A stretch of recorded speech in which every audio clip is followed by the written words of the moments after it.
बधाई पनि दिए होला, पुरस्कार पनि दिए होला, त्यो अलग कुरा हो। तर पार्टीको निर्णय भन्ने कुरा त अलग हो। संस्थागत निर्णय चाहिँ के हो भन्दाखेरि ओली सरकारको बहिनी संस्थागत निर्णय हो लुम्बिनी प्रदेशमा प्रदेश सरकारको चाहिँ त्यो परिवर्तन। उहाँले नै हस्ताक्षर गरेर विज्ञप्ति निकाल्नु भएको छ, उहाँले अन्तर्वार्ता दिनुभएको छ, ओली प्रतिगमनकारी सरकारको विरुद्धमा ठाउँ ठाउँमा आमसभा गर्नुभएको छ, विरोध र्याली गर्नुभएको छ। त्यस्तो जवाब त उहाँले जनतालाई दिनुपर्छ, पर्दैन। कसरी ओलीलाई हिजो प्रतिगमनकारी भन्यो र रातारात कसरी क्रान्तिकारी भयो, त्यो कुरा जनतालाई जवाब दिने एउटा कुरा। ओलीले नै आफैले मुद्दा लगाएका हुन्।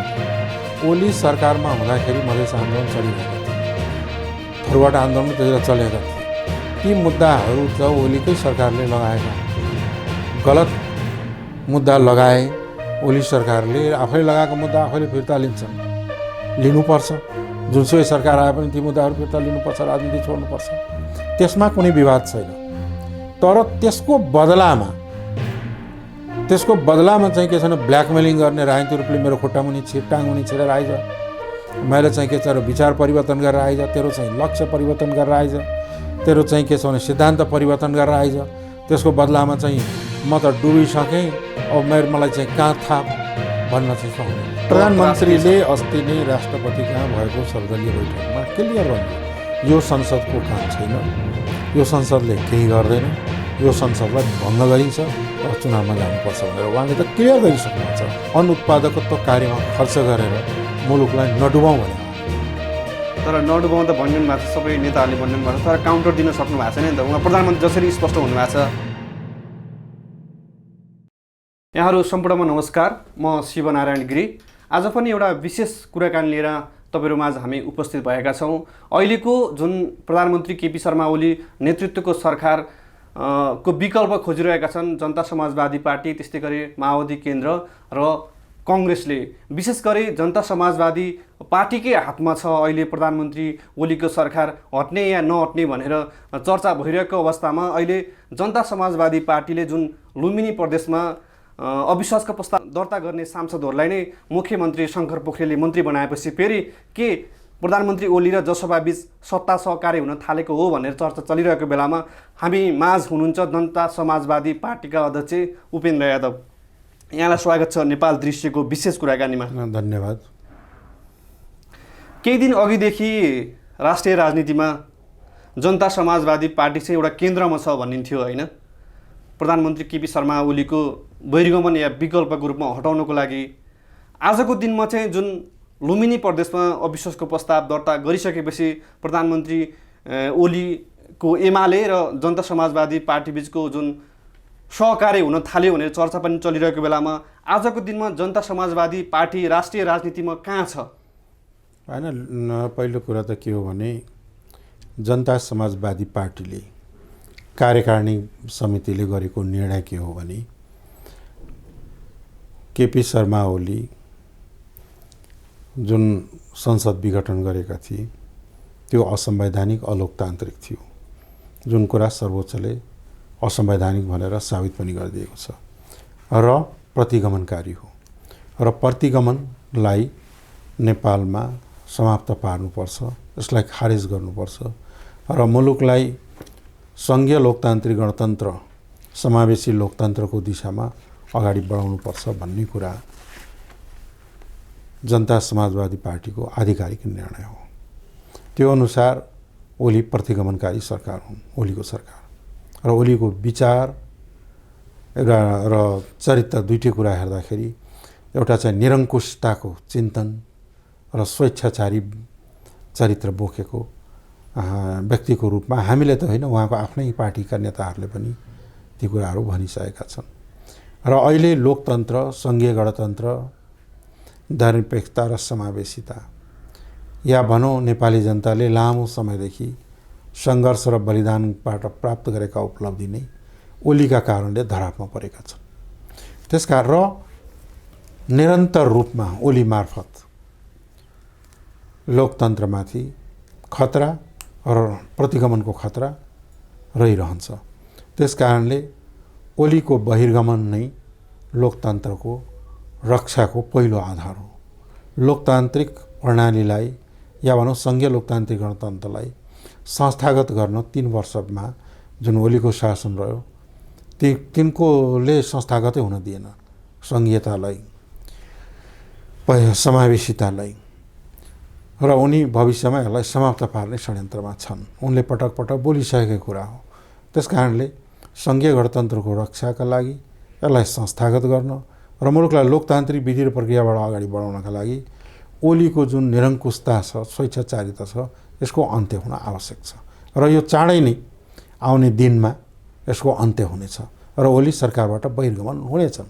लुम्बिनी प्रदेशमा चाहिँ कसरी मिस भयो? तपाईहरुले केन्द्रमा यसरी चाहिरहनु भएको छ। पहिलो कुरा त के हो भने पहिलो कुरा कसरी कम्युनिकेसन ग्याप भयो खास? हैन, पहिलो कुरा त के हो भने लुम्बिनीमा संसदीय दल बसेर लुम्बिनी प्रदेश समिति पार्टीको निर्णय गरे र पछि संसदीय दल बसेर सरकारको विरुद्ध अविश्वास प्रस्ताव लैजाने भनेर निर्णय गरे, माइनेट गरे र अविश्वासको प्रस्ताव दर्ता गराए। दर्ता गराइसकेपछि अनि चाहिँ के छन् त भन्दाखेरि त्यहाँनेरि अनेक किसिमका गलत राजनीतिक, फोहोरी राजनीतिक अभ्यासहरू भए र आफैले गरेको निर्णय विपरीत, पार्टीका निर्णय विपरीत चाहिँ के छ भन्दाखेरि त्यहाँ शङ्कर पोखरेलजीको सरकारमा गएका छन् र पार्टीले तिनलाई स्पष्टीकरण सोधेको छ। पार्टीले तिनलाई चाहिँ के छ भन्दाखेरि निर्देश दिइसकेको छ, तुरुन्त ब्याक हुँदैनन् भने पार्टीले विधानअनुसार कारबाही गर्छ। हजुर, त्यसमा पनि केन्द्रबाट दुई थरी निर्देशन गयो भन्ने पनि आइरहेछ। एका थरीले कारबाही गर्ने या स्पष्टीकरण सोध्ने, फिर्ता बोलाउने भइरहेछ भने अर्को थरीले बधाई पनि दिइरहनु भएको छ। विशेष गरी महन्त ठाकुरले, मैले यहाँ सरलाई थोरै जोडेँ, हिजो पनि प्रधानमन्त्रीसँग महन्त ठाकुरले भेटवार्ता गर्नुभएको थियो, बधाई पनि दिनुभयो, सरकार बचाइदिएको भन्ने पनि आइरहेछन् होइन? होइन, बधाई पनि दिए होला, पुरस्कार पनि दिए होला, त्यो अलग कुरा हो। तर पार्टीको निर्णय भन्ने कुरा त अलग हो नि। संस्थागत निर्णय चाहिँ के हो भन्दाखेरि ओली सरकारको बहिर्गमन, संस्थागत निर्णय हो लुम्बिनी प्रदेशमा प्रदेश सरकारको चाहिँ के परिवर्तन हो र आफैले हस्ताक्षर गरेर आफैले चाहिँ अविश्वास दर्ता गराउने, दर्ता गराइसकेपछि एउटा सामान्य मन्त्री पाइन्छ, के पुरस्कार पाइन्छ भनेर पार्टीले आफैले गरेको निर्णय उल्ट्याउने काम त मान्छेले गर्दैन। एउटा विवेक भएको मान्छेले गर्नै सक्दैन। झन् राजनीतिक मान्छेले त गर्न हुँदैन हुने काम हो त्यो। त्यो गलत भयो, त्यो गलत गरे हो साथीहरूले। हजुर, यहाँ जुन केन्द्रमा अहिले जसपा दुई धारमा देखिरहेछ, विशेष गरी महन्त ठाकुरहरूले हिजो जुन बरमहल मसेर छलफल गर्ने, तपाईँहरू बालकुमारी मसेर छलफल गर्ने र लुम्बिनी प्रदेश कुराहरूलाई हेर्ने भने या सरकारमा, केन्द्र सरकारमा सहभागीको विषयलाई हेर्ने भने पनि उहाँ नै एक नम्बर अध्यक्ष र त्यस्तै गरी प्रधानमन्त्रीसँग वार्तामा बसिरहेको कारणले उहाँको सरकारलाई समर्थन गरेको जस्तो देखिन्छ। यसमा चाहिँ के हो खास? उहाँले नै हस्ताक्षर गरेर विज्ञप्ति निकाल्नु भएको छ, उहाँले अन्तर्वार्ता दिनुभएको छ, ओली प्रतिगमनकारी सरकारको विरुद्धमा ठाउँ ठाउँमा आमसभा गर्नुभएको छ, विरोध र्याली गर्नुभएको छ। त्यसको जवाब त उहाँले जनतालाई दिनुपर्छ नि, पर्दैन?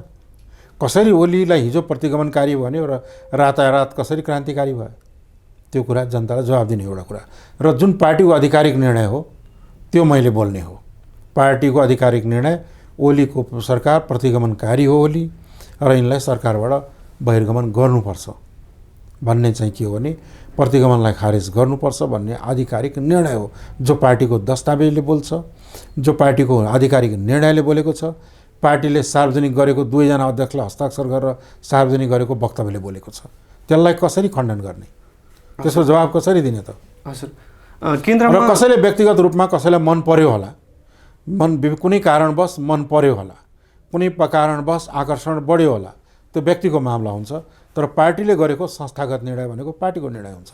हजुर, यहाँले संस्थागत निर्णय भनिदिनु भएको छ, तर पार्टीको एउटा अध्यक्षले नै त्यस्तो गरिरहनु भएको छ, त्यो के जायज होइन? उहाँले चाहिँ के छ भन्दाखेरि त्यो मुद्दा खारेज गराउनलाई र चाहिँ के छ भन्दाखेरि राजबन्दी रिहाई गराउनलाई यसो अलिअलि ओलीलाई फुर्काइदिया हुनसक्छ, त्यहाँभन्दा बढी केही पनि छैन।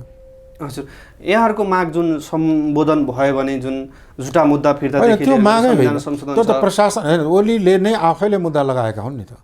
ओली सरकारमा हुँदाखेरि मधेस आन्दोलन चलिरहेका थियो, थरुवाट आन्दोलन पनि त्यतिखेर चलेका थिए। ती मुद्दाहरू त ओलीकै सरकारले लगाएका हुन्। गलत मुद्दा लगाए ओली सरकारले आफैले लगाएको मुद्दा आफैले फिर्ता लिन्छन्, लिनुपर्छ। जुनसुकै सरकार आए पनि ती मुद्दाहरू फिर्ता लिनुपर्छ, राजनीति छोड्नुपर्छ, त्यसमा कुनै विवाद छैन। तर त्यसको बदलामा चाहिँ के छैन, ब्ल्याकमेलिङ गर्ने, राजनीतिक रूपले मेरो खुट्टामुनि टाङमुनि छिरेर आइज, मैले चाहिँ के छ विचार परिवर्तन गरेर आइज, तेरो चाहिँ लक्ष्य परिवर्तन गरेर आइज, तेरो चाहिँ के छ भने सिद्धान्त परिवर्तन गरेर आइज, त्यसको बदलामा चाहिँ म त डुबिसकेँ, अब मलाई चाहिँ कहाँ थाप भन्न चाहिँ सुहाउँदैन। भनेको माग सम्बोधन भए पनि ओली सरकारलाई समर्थन गर्न सकिन्छ, सहकार्य हुँदैन। सहकार्य भनेको निश्चित लक्ष्य प्राप्तिको लागि। ओली सङ्घीय गणतन्त्रलाई समाप्त पार्न चाहन्छ के त्यसको लागि सहकार्य गर्ने? ओली समावेशितालाई समाप्त गर्न चाहन्छ के त्यसको लागि सहकार्य गर्ने? ओली लोकतन्त्रलाई समाप्त गर्न चाहन्छ त्यसको लागि सहकार्य गर्ने? ओलीले चाहिँ के छ भन्दाखेरि स्वेच्छाचारी निरङ्कुश शासन ल्याउन चाहन्छ के त्यसको लागि सहकार्य गर्ने? के का लागि सहकार्य गर्ने? हजुर, यो विषय सबै कुरा थाहा छ। तपाईँ पनि उप प्रधानमन्त्री सहित ओली सरकारमा सहभागी हुनुभयो र संविधान संशोधनको विषयमा तपाईँले टेबल गर्न खोज्दाखेरि त्यो सम्बोधन नभइसकेपछि तपाईँ सरकारबाट बाहिरिनु भएको एउटा इतिहास ताजै छ हालसालै, होइन? यो सबै कुरा थाहा छ, तर पनि एउटा खेमा चाहिँ जसोपाको एउटा खेमा चाहिँ किन प्रधानमन्त्रीसँग बार्ता होइन सरकारमा जान्छ होइन? उहाँहरूको भनाइ पार्टीमा गरेका रिपोर्टिङहरू सरकारमा जाँदैनौँ, खालि यो मुद्दा फैसला के अरे फिर्ता लिनका लागि जो कुर्सीमा बस्छ त्यसैसँग गर्नुपर्ने हुन्छ, त्यतिका लागि मात्रै हो भन्ने कुरा हो र मलाई लाग्छ त्यतिका लागि मात्रै होला। हजुर, यहाँहरूले ओली सरकारको बहिर्गमन चाहिरहनु भएको छ। नेपाली काङ्ग्रेस र माओवादी केन्द्रले पार्टीगत रूपमा निर्णय लिइसकेको छ, जसपा चाहिँ किन नलिकन बसिरहेछ? खासमा अहिले किन अझै अलमल देखिरहेछ? होइन, अलमलले चाहिँ टाइम लिन्छ, टाइममा लिन्छ। अलिअलि मुद्दा खारेज गरे आउनु भन्ने लागेका छन् साथीहरू। त्यो मुद्दा खारेजमा असर पर्छ कि भनेर साथीहरूको अनुरोध छ, तर जुन ठिक टाइममा निर्णय हुन्छ ओली सरकार बर्खास्त हुन्छ। ठिक टाइम भनेको अझै कति लम्बेला सर? अब धेरै लामो जाँदैन, समयमा आउँछ सबै कुराको, र समय आएपछि ओली सरकारको विरुद्ध अविश्वासको प्रस्ताव पारित हुन्छ र अर्को सरकार बन्छ। हजुर, अहिलेको संसद अधिवेशन पनि अन्त्य भइसकेको छ। यो अवस्थामा संसदको अन्त्य गराउनु गलत थियो। संसद चलिरहेको बेलामा त्यहाँ चाहिँ के छ भन्दाखेरि समय तोकिसकेको बेलामा राजनीतिक दल र सभामुख शुद्ध सल्लाह नगरिकन हठात संसद अन्त्य गर्नु पनि निरङ्कुशता नै हो। हजुर, यहाँले ओली सरकार हट्छ, बहिर्गमन हुन्छ भनिरहेको बेलामा बाहिर के चर्चा पनि छ भने जसपा फुट्छ र महन्त ठाकुरहरूले ओलीलाई समर्थन गर्छन् भन्ने पनि छ, एउटा आइरहेछ। त्यस्तै सिनारियो देखि पनि रहेछ। किन शङ्का नगर्ने? अब शङ्का गर्नेलाई त के भन्दिनँ, तर अवस्था अहिले त्यस्तो छैन। जसपा फुट्दैन। जसपाले अहिले कङ्ग्रेस र माओवादी केन्द्रसँग या बालुटारसँग पनि संवाद गरिरहँदाखेरि कि बार्गेनिङ पावर पनि बढाएको भनिन्छ। के हो खासमा? आफै नेतृत्व गर्न चाहन्छ जसपाले? होइन, पायो भने त किन गर्दैन र? जसपाले आफैले नेतृत्व गर्न पायो भने गर्छ। सरकारको नेतृत्वको रेसमा पनि छ निश्चित रूपमा। जसपाले सरकार बनाउने मौका पायो भने र अरू पार्टीले समर्थन गर्ने साथ दिने हो भने त्यो गर्नलाई पछि हट्दैन। मौका मात्र हो कि हजुरहरूले बार्गेनिङ पनि गरिरहनु? होइन, बार्गेनिङ भन्दा पनि के छ भन्दाखेरि बार्गेनिङ गर्ने हाम्रो पोजिसन छैन सङ्ख्याका हिसाबले। तर अरू पार्टीले चाहिँ बनाउन नसक्दा लौ जसपैले अगाडि बढ्नु पर्यो भनेपछि त्यो जिम्मेवारी पुरा गर्न सक्ने 101 मान्छे हामीसँग छन्। हजुर, तपाईँ पनि प्रधानमन्त्रीको रेसमा हुनुहुन्छ? म छैन। हुनुहुन्न? अफर आयो भने सम्हालिहाल्नुहुन्छ? होइन, म पहिला नै भन्दैछु, म चाहिँ यो रेसमा छैन। हाम्रा साथीहरू योग्य सक्षम साथीहरू हुन्छ, उहाँहरूले सम्हाल्नुहुन्छ, म सहयोग गरौँला। छिमेकीको हात छ भनिरहेको छ, जुन गठबन्धन बन्न नसकेको, त्यस्तै गरी प्रधानमन्त्री ओलीको सरकार रहनुमा पनि छिमेकीको हात भन्ने छ। मैले त यहाँ आफ्नै ओलीको हात देखिरहेको छु। मेरो अगाडि जुन देखा परेको छ, जो प्रमाणित छ, त्यो के हो भने गल्ती ओली सरकारको हो। उनले गल्ती गरे हुन्, त्यो त स्पष्ट देखिन्छ। अब बाहिरका कुराहरू भनेको अदृश्य कुरा हुन्, जसलाई प्रमाणित गर्न सकिन्न, त्यसको पछि दौडेर साध्य छैन। त्यस कारणले आफ्नो ठाउँ ठिक परेपछि बाहिर पनि सब ठिक हुन्छ।